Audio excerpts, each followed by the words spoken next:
today I decided to do something a little different. Normally, most of my artwork is done by pencil or pen, and I have been getting into watercolor lately, and so I decided that this particular image I would try using watercolors.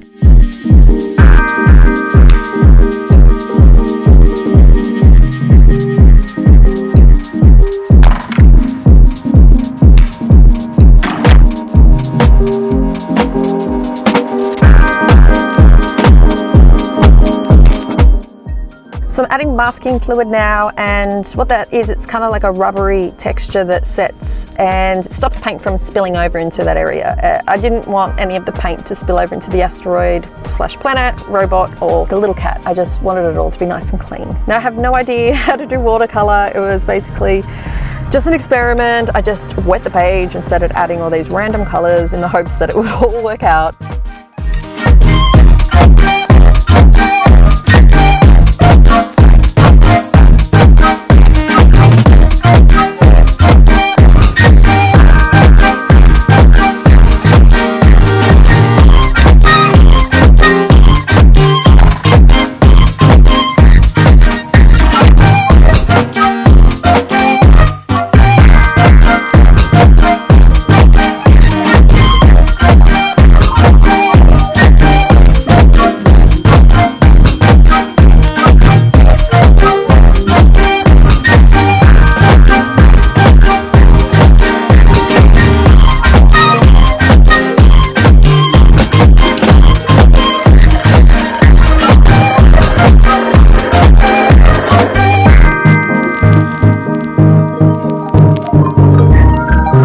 I probably should have covered the whole planet asteroid with the masking fluid because I wanted to put some stars on and flick some white paint. But for some reason my paint sucked and it just wasn't flicking on the way I wanted it to. So yeah, I just used a paintbrush, added a couple of extra little stars.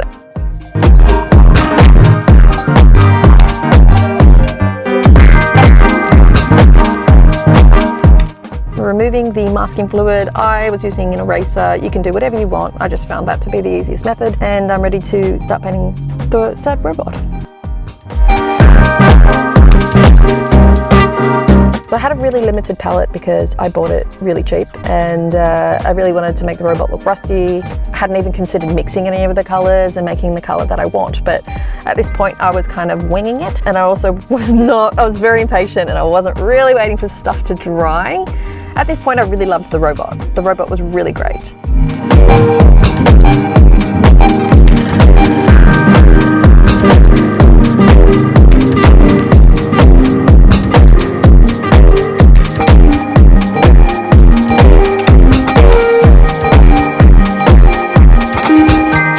When I started doing the little space cat, I wanted her to be purple, which was very similar to an illustration that I did of her, a digital illustration. But I found that because she was so dark, I don't know, she sort of just blended too much into the background. So I'll come back to her a little bit later. I'll start adding other things and hopefully she'll stand out.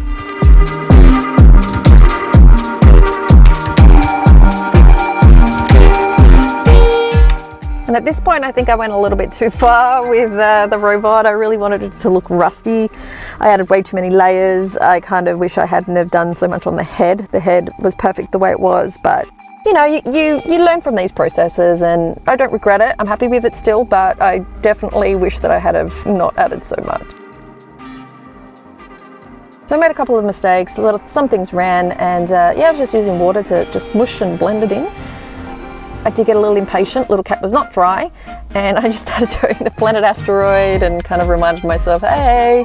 So yeah, then I kind of dried her tail off a bit and went back to doing the asteroid, which is probably my favorite part of this because I took a lot more time, and also too, I really loved how the watercolor wet on wet just sort of sprayed out, which just reminded me of the texture of an asteroid or a planet. You know, it has all these grooves, all these lines, all these kind of rivers, and I was really happy with how that worked out. So yeah, I think that was my absolute favorite part of it, but you know, it was all an experiment. I was doing my best, and with what I had as well, with a really limited palette, because I did order a really beautiful watercolor palette and it's currently in quarantine somewhere, I have no idea where. I ended up doing a little bit more black on the little cat because I wanted her to be blue-black. I had a white pen that I decided to do the highlights with, but it sucked and I ended up throwing it across the room. because I was really frustrated at this point. I really did my best, and you know, watercolors is not my forte, we'll say, but yeah, there you go. It's a little lonely robot with little space cat on their own little planet, and I hope you really enjoyed it, and thanks for tuning in. See you next time.